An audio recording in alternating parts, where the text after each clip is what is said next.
लेकिन अब बात करते हैं थोड़े मार्केट की लॉन्ग टर्म की। आज हमारे साथ वाईको कैपिटल के सीईओ आशीष सोमैया जुड़ गए हैं। जैसा मैं कह रहा था, वाईटो के समय इंडिया के सबसे बड़े मनी मैनेजर्स में से एक हैं और काफ़ी कम समय में एक अच्छा नाम इन्होंने कमाया है।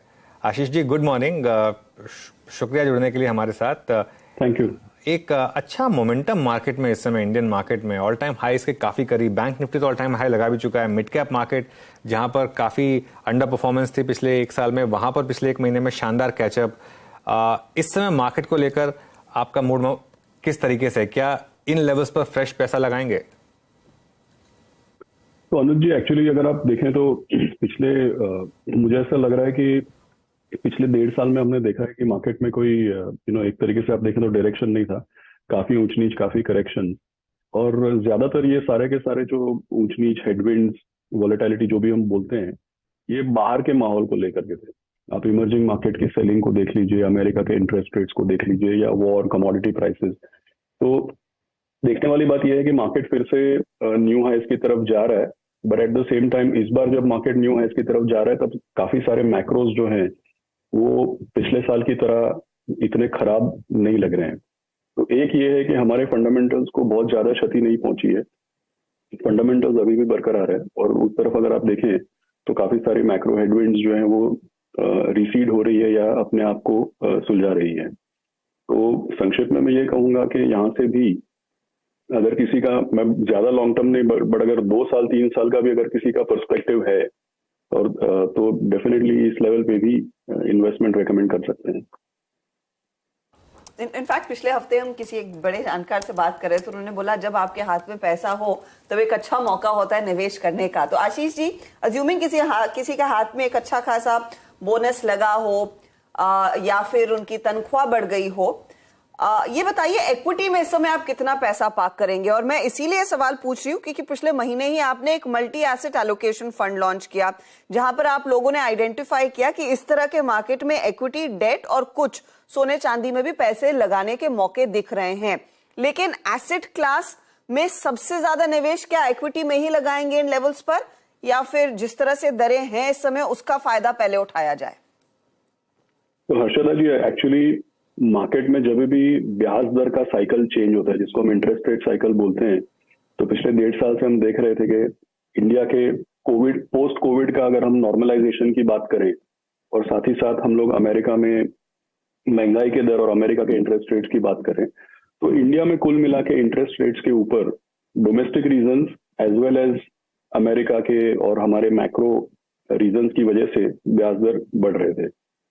आपका सवाल इसलिए इंटरेस्टिंग है क्योंकि इंटरेस्ट रेट साइकिल जब चेंज होता है तो हमेशा एक 6-12 महीने का ऐसा एक पीरियड आता है जहाँ पे फिक्स्ड इनकम और इक्विटी दोनों में ही गेन्स होने की पॉसिबिलिटी हो सकती है। तो सबसे पहला जो आपने सवाल पूछा, मुझे ऐसा लग रहा है कि ठीक है, अमेरिका में अभी भी रेट हाइक हो गए नहीं हो गए, उनकी इकोनॉमी में हार्ड लैंडिंग होगी, सॉफ्ट लैंडिंग होगी, कब फेड का एक्चुअली रुख बदलेगा, कब उनकी लैंग्वेज बदलेगी, ये सब अगले महीने, 2 महीने, 3 महीने के लिए सस्पेंस रह सकता है। बट कुल मिला के मैं ये बोलूंगा कि अगला 1 साल, 9 to 12 मंथ्स अगला ऐसा है कि जहाँ पे इंटरेस्ट रेट साइकिल बाहर का चेंज हो रहा है, साथ ही इंडिया में भी थोड़े इंटरेस्ट रेट सॉफ्टनिंग होने की पॉसिबिलिटी है। तो इसकी वजह से मुझे ऐसा लगता है कि फिक्स्ड इनकम और इक्विटी ऐसा पॉसिबल है कि अगले 9-12 महीने में दोनों में ही अबव एवरेज रिटर्न्स बन सकते हैं। ये पहली बात। दूसरी बात, जैसे मल्टी एसेट एलोकेशन फंड का आपने सवाल पूछा, तो मैं ये बोलूंगा कि generally multi asset allocation fund हम लोग इसलिए क्रिएट करते हैं क्योंकि फिक्स्ड इनकम में जब लोग इन्वेस्ट करते हैं तो 7%, 8%, उसके बाद टैक्स, तो काफी सारे कंसिडरेशंस होते हैं फिक्स्ड इनकम इन्वेस्टमेंट में।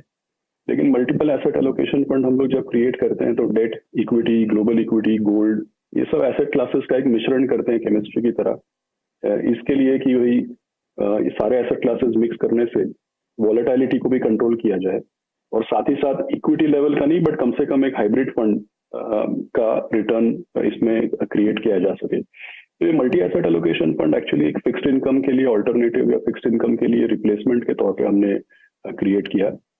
लेकिन जो आपका इक्विटी को लेकर के सवाल था, मुझे ऐसा लग रहा है कि जो अगर जैसा आपने बताया किसी का बोनस है या किसी को भी निवेश करना है, तो अगले 2-3 महीने में पैसा लिक्विड में रखिए, सिस्टमैटिक ट्रांसफर 2-3 महीने में आप 6-7 ट्रांचेस में इक्विटी में डिप्लॉय कर दीजिए, और अगर आप 2-3 साल भी पेशेंस रख सकते हैं तो अच्छा रिटर्न बनने की पॉसिबिलिटी है। ओके आशीष जी, तो इस समय एक्विटीज में आप किन थीम्स पर पैसा लगा रहे हैं? इस समय आपकी प्रेफर्ड थीम्स क्या हैं? तो अनुज जी, एक्चुअली अगर आप देखेंगे तो टिपिकली हम लोग सेक्टोरल इन्वेस्टर नहीं बताएंगे अपने आप को। हम हर सेक्टर में और हर मार्केट कैप में इन्वेस्ट करना प्रेफर करते हैं। और किसी भी समय पे अगर आप देखें तो जैसे BSE 500 को इंडेक्स को अगर आप देखें तो उसमें 20% 21% स्मॉल एंड मिड कैप है। हमारे पोर्टफोलियो में हमको लगता है कि अल्फा पॉसिबिलिटी ज्यादा होती है स्मॉल एंड मिड कैप में, इसलिए करीब करीब 40-45% स्मॉल एंड मिड कैप रहता है ऑन एन एवरेज। लेकिन अगर सेक्टर्स की बात करें तो कहाँ पे ओवरवेट है उससे डेफिनेटली पता किया जा सकता है कि एनालिस्ट जो है या फंड मैनेजर्स हैं उनको ज्यादा से ज्यादा आइडियाज या आउट परफॉर्मेंस की पॉसिबिलिटी कहाँ नजर आ रही है। तो उसमें 3-4 चीजें हैं। अगर हम BSE 500 के मुकाबले देखें तो ओवरवेट जो है वो डिस्क्रिशनरी कंजम्पशन में है, दूसरा फार्मास्यूटिकल में है, तीसरा अगर मैं कहूँ तो इंडस्ट्रियल और प्राइवेट सेक्टर केपेक्स और ये सब सेक्टर्स में है पिछले 1 साल से, और चौथा अगर मैं कहूँ तो फाइनेंशियल्स में सभी समझते हैं कि अल्टीमेटली क्रेडिट ऑपटेक बढ़ रहा है, इकोनॉमिक साइकिल चेंज हो रहा है। तो बैंक्स में तो इन्वेस्टमेंट है, लेकिन बैंक्स के अलावा भी अगर मैं जैसे पहले भी बात की कैपिटल मार्केट कंपनीज है जिसको हम बोलते हैं नॉन लेंडिंग फाइनेंशियल्स, तो उसमें भी मैं कहूँगा कि ओवरवेट है। तो ये 3 या 4 सेक्टर्स हैं जिसमें ज्यादा वेटेज है इंडेक्स के मुकाबले, बट अदरवाइज पोर्टफोलियो काफी ब्रॉड और डाइवर्स है। पोर्टफोलियो में क्या लाइफ इंश्योरेंस कंपनियों में भी स्पेशली निजी प्लेयर्स में आपका एलोकेशन खासा है क्या आशीष जी? क्योंकि आज का ही डेटा पॉइंट हम देख रहे थे और जिस तरह का performance SBI life HDFC life का रहा है वो सराहनीय रहा है। LIC जहां मार्केट शेयर लूज कर रहा है, SBI लाइफ के हाथ में ज्यादा हिस्सा उनके मार्केट शेयर का आता हुआ दिखाई दे रहा है। यहां पर stock specifically I am not sure आप कमेंट करेंगे या नहीं, लेकिन life insurance as a pocket में कितनी विजिबिलिटी है बेहतर अर्निंग्स की और उससे बेहतर रिटर्न की? तो हर्षदा जी, जब मैं अनुज जी को जवाब दे रहा था मैंने बोला कि जैसे बैंक्स के अलावा जिसको हम बोलते हैं नॉन लेंडिंग फाइनेंशियल, तो उससे मेरा मतलब काफी हद तक अगर आप देखें तो इंश्योरेंस कंपनीज और कैपिटल मार्केट कंपनीज से लेकर ही था। और ये बात जरूर है कि अगर आप एसेट मैनेजमेंट कंपनीज देखें या इंश्योरेंस कंपनीज भी देखें, क्योंकि पिछले 10 साल में ही मार्केट दोनों ही सेक्टर्स का अगर आप देखें, और जैसे आपने लाइफ इंश्योरेंस का बोला, तो ये जो सेक्टर्स है इसमें मेरे ख्याल में पिछले 10 साल में 10x ग्रोथ हुआ है प्रीमियम कलेक्शन में या मार्केट साइज या एसेट्स अंडर मैनेजमेंट में। तो इतनी जब एक्सप्लोसिव ग्रोथ होती है और आगे भी विजिबिलिटी इतनी ही एक्सप्लोसिव विजिबिलिटी है सेक्टोरल ग्रोथ की, तो ये बात सही है कि रेगुलेटर्स जो हैं या गवर्नमेंट अथॉरिटीज जो हैं वो सेक्टर को रेगुलेट करेंगे। उसमें अगर कोई इम्परफेक्शन है या जैसे कोई आर्बिट्राज है टैक्स वगैरह को लेकर के, यहाँ पे रेवेन्यू लीकेज है, तो ये सारी चीजें अलाइनमेंट का जो काम है ये तो बीच बीच में होता ही रहेगा। लेकिन इससे जो लंबे अरसे की विजिबिलिटी है ग्रोथ की, वो मुझे नहीं लगता है कि डिसलॉज हो जाती है या चेंज हो जाती है। तो माहौल जैसे कोविड की वजह से हेडविंडेड था, फिर कुछ इम्प्रूवमेंट हुआ, अब जाकर के आपको दिख रहा है फिर से कुछ रेगुलेटरी या टैक्सेशन रिलेटेड चैलेंजेस आए हैं। तो ये हेडविंड्स और टेलविंड्स लगे रहते हैं, लेकिन लंबे अरसे में अगर आपको फाइनेंशियल्स का अगर हम एक्सपोजर रखते हैं तो ये समय आ गया है कि केवल फाइनेंशियल्स में बैंक्स को ही ना देखें, और जो नॉन लेंडिंग फाइनेंशियल्स है, जिससे मेरा मतलब है इंश्योरेंस जैसा आपने जिक्र किया, या एसेट मैनेजमेंट है, मार्केट इंफ्रास्ट्रक्चर इंटरमीडियरीज है, वेल्थ मैनेजमेंट कंपनीज हैं, ब्रोकिंग कंपनीज हैं, depositories, registrar and transfer agent, तो ये बहुत बहुत बड़ा सेक्टर है और इसका शायद अभी BSE 500 या इंडाइसेस में इतना बड़ा वेटेज नहीं है, लेकिन आगे जाकर के इसका वेटेज भी बढ़ेगा और ये मार्केट साइजेस भी काफी बढ़ेंगे। तो शॉर्ट टर्म टेलविंड या हेडविंड से इसमें कोई चेंज नहीं हो जाएगा कन्विक्शन। ओके अच्छा आशीष जी, एक बात बताइए, ये इस समय इंडियन IT को लेकर आपका क्या व्यू बन रहा है? क्योंकि हमने एक डाइवर्जेंस देखी है between large cap and mid caps. हालांकि अब लार्ज कैप से पार्टिसिपेट कर रहे हैं रैली में, लेकिन मिड कैप IT में तो शानदार रैली रही है। यहाँ पर आपकी पोजीशंस हैं क्या और किस तरीके का व्यू है आपका?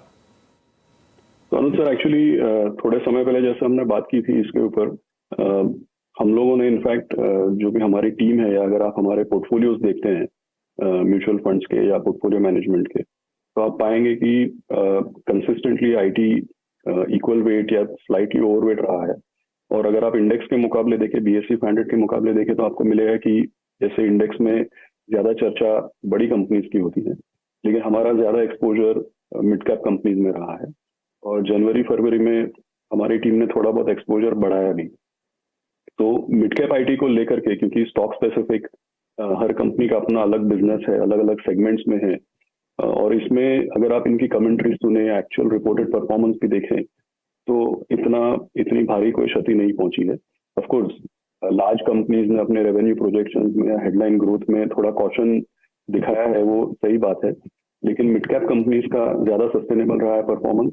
और अगर हम हमारा पोर्टफोलियो देखें तो मिड कैप की और ये आज की बात नहीं है, पिछले 3 या 4 साल से ऐसा रहा है कि मिड कैप आईटी में ज्यादा एक्सपोजर रहा है कंसिस्टेंटली। तो मिड कैप आईटी में दरअसल अच्छा खासा निवेश अब बना है और उसके रिटर्न्स अब आते हुए दिखाई देंगे। अच्छा, क्योंकि आप मिड कैप पर फोकस्ड है टेक्नोलॉजी को लेकर, क्या आप मिड कैप डिफेंस कंपनियों में भी पोजीशन रखते हैं आशीष जी? क्योंकि ये एक स्पेस है जहां पर कंपनियों ने अपने प्रोडक्ट मिक्स को काफी रिफाइन किया है और इन सब की ऑर्डर बुक दरअसल पिछले 5 सालों की तुलना में काफी बेहतर हो गई है और ज्यादा विजिबिलिटी रखती है अब।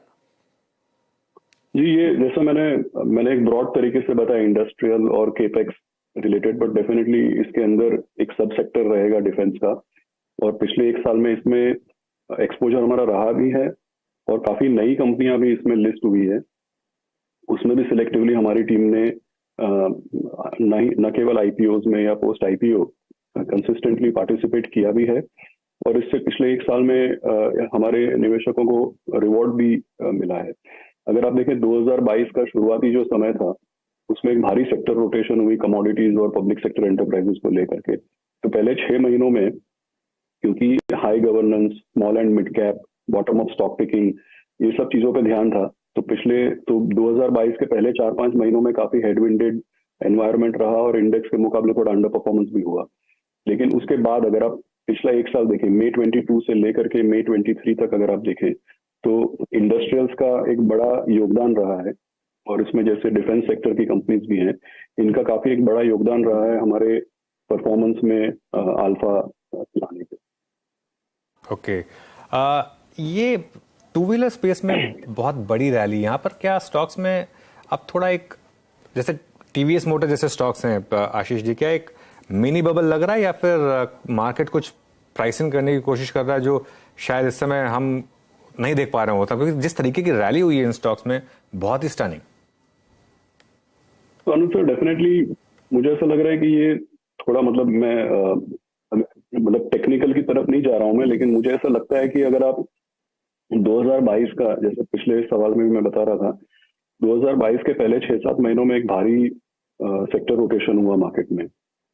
तो कुछ तो है वो, एक्चुअली क्या होता है कि जैसे मार्केट में या इंडेक्स में या स्टॉक परफॉर्मेंस में काफी कारणों की वजह से रोटेशन होता है, और फिर जब वो रोटेशन को लेकर के मैक्रोस चेंज हो जाते हैं, तो एक तरीके से नॉर्मलाइजेशन या रीएलोकेशन भी हो सकता है, और उसमें जो सेगमेंट्स बहुत ज्यादा अंडर वैल्यूड हो गए, उसमें फिर से आपको रोटेशन देखने को भी मिल सकता है। तो मुझे ऐसा लग रहा है कि एक नॉर्मलाइजेशन है जहाँ पे अंडर वैल्यूएशन हो गई थी वहां पे, बट इसको ज्यादा एक्स्ट्रापोलेट नहीं करना चाहिए, क्योंकि सेक्टर में दूसरे चैलेंजेस भी हैं।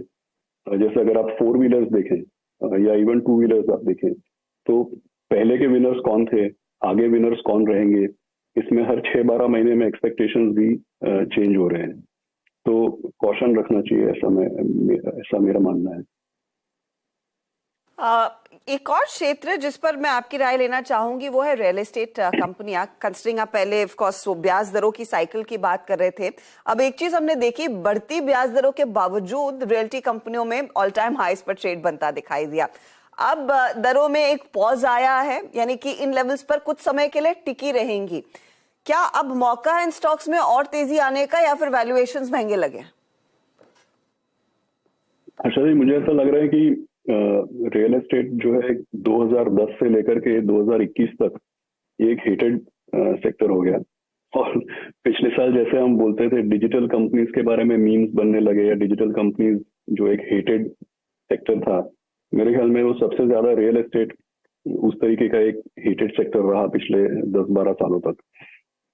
तो और रियल एस्टेट में और एक चीज ये भी है कि केवल ब्याज दर नहीं, ये भी मैटर करता है कि जब बहुत समय बाद दाम बढ़ने लगते हैं तो एक फियर ऑफ मिसिंग आउट इस तरीके का चीज होता है। तो आप देखिए, अगर एक्चुअली रियल एस्टेट की जो अपटेक है या जो सेल्स है या जो डिमांड है, उसमें पिछले 1.5 साल में इंटरेस्ट रेट्स बढ़ने से कोई बहुत ज्यादा क्षति नहीं आई। तो संक्षेप में ये कहूंगा कि मुझे ऐसा लग रहा है कि काफी समय के बाद सेक्टर में फंडामेंटली टेलविंड्स आए हैं, तो थोड़े समय तक बरकरार रहने की पॉसिबिलिटी है, ऐसा मुझे लगता है।